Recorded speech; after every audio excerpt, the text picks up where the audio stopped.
Today's review is sponsored by the Matrimony Shotgun. Get that son of a bitch to stand up and be a man. Watch it, Alan. I'm shooting.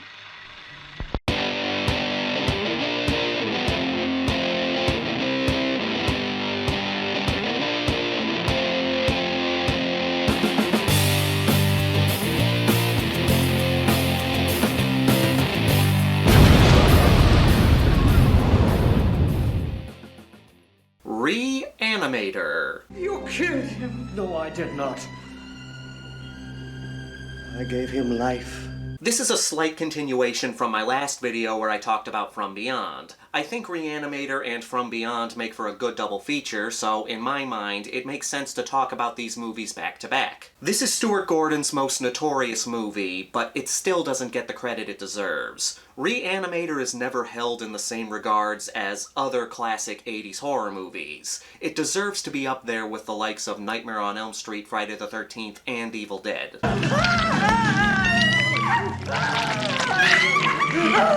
This is another H.P. Lovecraft adaptation from Stuart Gordon, but just like with From Beyond, there's so much difference between the movie and the original story that there's no point in comparing. The story takes place at Miskatonic University in the town of Arkham, Massachusetts. No, not that one. This was the fictional town created by H.P. Lovecraft. Dan Cain is your typical med student working to get his doctorate. He has it all. Good grades, the respect of his peers, his girlfriend Megan, played by Barbara Crampton, who also happens to be the dean's daughter.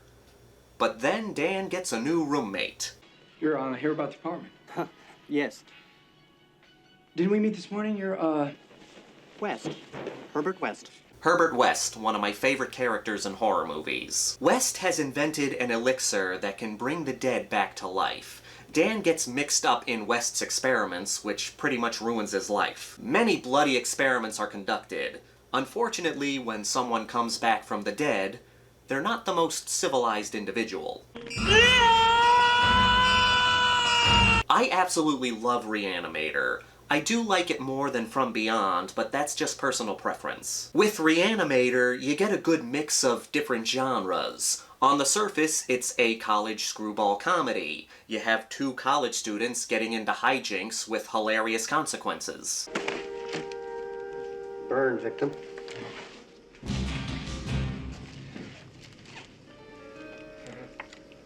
Here's your meatball. That's combined with elements of different horror genres. You have zombies, body horror, a mad scientist movie, all these different genres mixed together, which makes the flick so much fun. why'd you make that noise? Birth is always painful. The movie's never boring. It's only 86 minutes long, and it takes advantage of that short runtime. You have so many modern movies that go over 2.5 hours long. There's nothing really wrong with that, but it is a long sit. With shorter movies, it's easier to be efficient with that runtime. Re-Animator's a perfect example of that. You never have to wait too long for that next gory moment.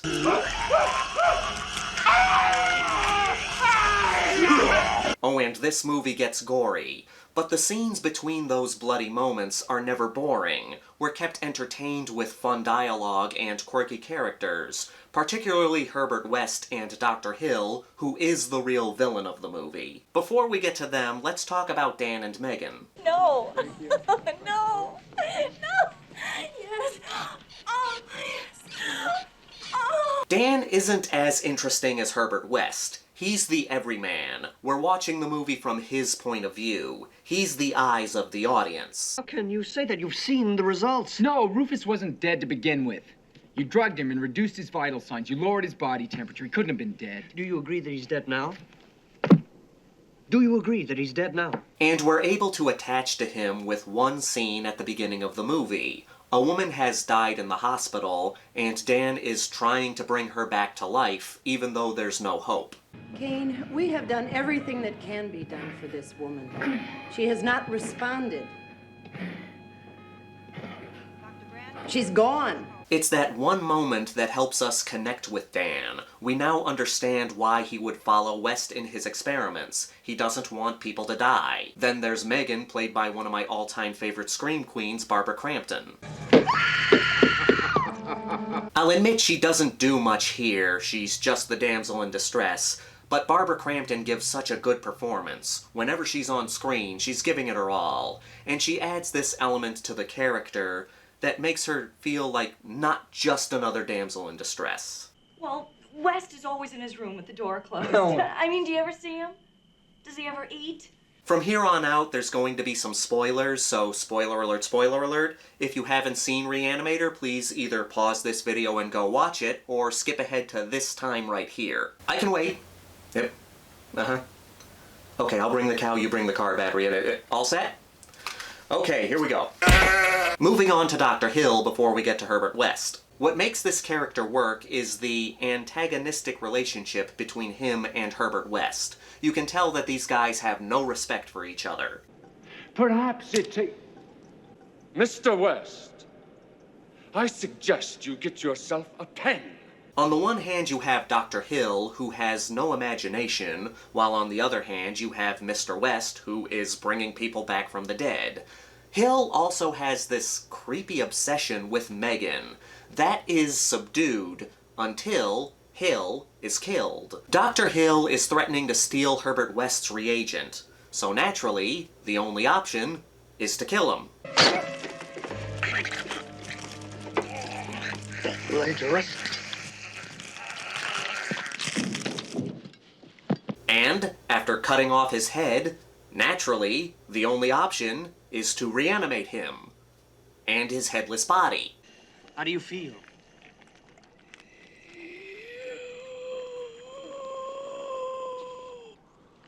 You?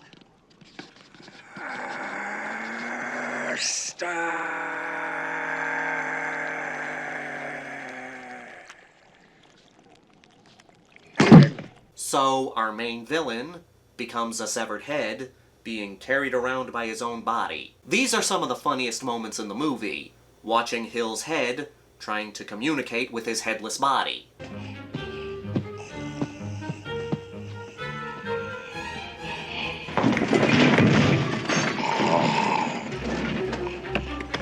Plus, once he's dead, he no longer hides the perverted psycho he is. All this makes for a great villain, but none can compare to Jeffrey Combs as Herbert West.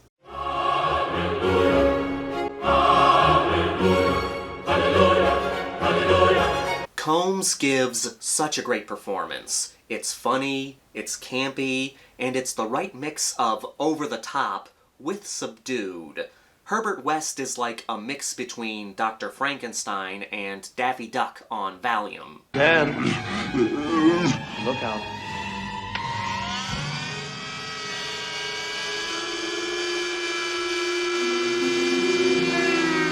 What makes Herbert West one of the best horror movie characters is he's in this gray area. You can't really call him a villain, but you can't really call him a good guy. He does have good intentions with wanting to bring the dead back to life, but he's not doing it for the right reasons. Plus, you can tell that he'll do anything to protect his experiments and achieve his goals, even if that means cutting someone's head off and turning them into a headless pervert. That's what separates him from other horror movie characters, his motivation. Jason and Leatherface don't really have any motivation for why they kill. Michael doesn't have any motivation until they force one in Halloween 6. Chucky just wants to get out of the doll, and Freddy Krueger just likes killing people. But Herbert West is driven by sheer motivation. He wants to prove his theories. He wants to continue his experiments. He wants to bring people back from the dead.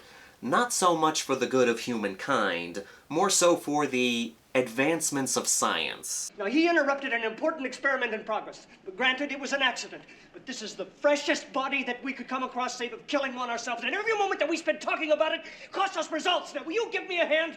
This movie is all about the blood-soaked mad scientist shenanigans. Watching West and Dan conduct these experiments, only to have things go horribly wrong. Dan, he's trying to speak the recorder!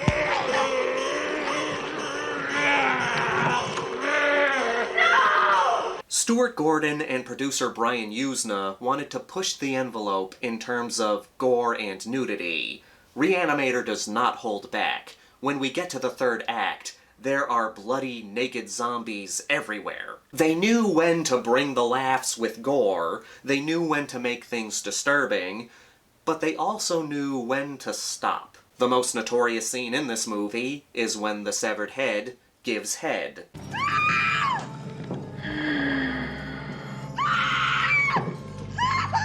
You have Barbara Crampton strapped naked to a table with the head of Dr. Hill mouthing her. It's an uncomfortable scene, but it works because of Barbara Crampton's performance. She's acting like this is real. She looks genuinely terrified. She's giving it her all.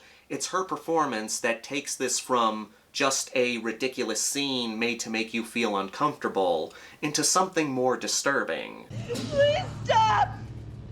Let me go! That's it, my dearest Meg. More passion. And again, the filmmakers knew when to stop.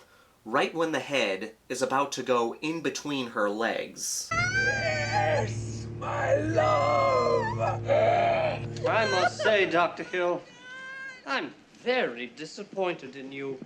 It's that balance that keeps this movie from going too far. Now, I'm fine with disturbing scenes in my horror movies, but not in a movie like this that's trying to be fun. If they went all the way, it would stop being fun. Stuart Gordon knew how far over the line they could go, and when to pull it back. You'll never get credit for my discovery. Who's going to believe a talking head? Get a job in a sideshow. I love this movie. I know I already said that, but I can't help it.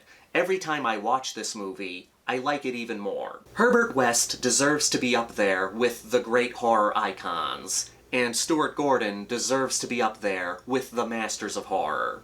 But enough gabbing, let's get to the Grindhouse rankings. We've got a body count of 8, but that includes people who died and came back. The kills consist of, but are not limited to, exploding eyes, decapitations, and heads being crushed. There's a high amount of nudity in this one. We see both naked women and men. A lot of them are dead. The gore is fantastic. It's that low-budget bloodshed that gives this movie its charm. I love the mix of different genres. We get all these elements from different horror movies. It keeps the film entertaining. Dr. Hill is a good villain, which is impressive since he's just a severed head. Dan and Megan are good characters too, but it's Herbert West who steals the show. Jeffrey Combs gives such a memorable performance. There's a good pace to this flick. You don't have to wait long for the next gore scene, and there's enough between each gore scene to keep you entertained. All this builds to one of my favorite climaxes in horror. I'm giving Re-Animator a 4.8 out of 5. I do like it more than From Beyond, but I think these two movies are equally as good. Watch them together for a fun movie night. As always, I want to thank all of you for watching and supporting my channel. If you're new here, please subscribe and give this video a thumbs up if you like what I do here, or give it a thumbs down if you don't like what I do here. Leave a comment down below. Who do you think are some of the most underrated horror movie characters, villains or otherwise? This is the Maniac, here to remind you that the Grindhouse will never die. Cat dead, details later.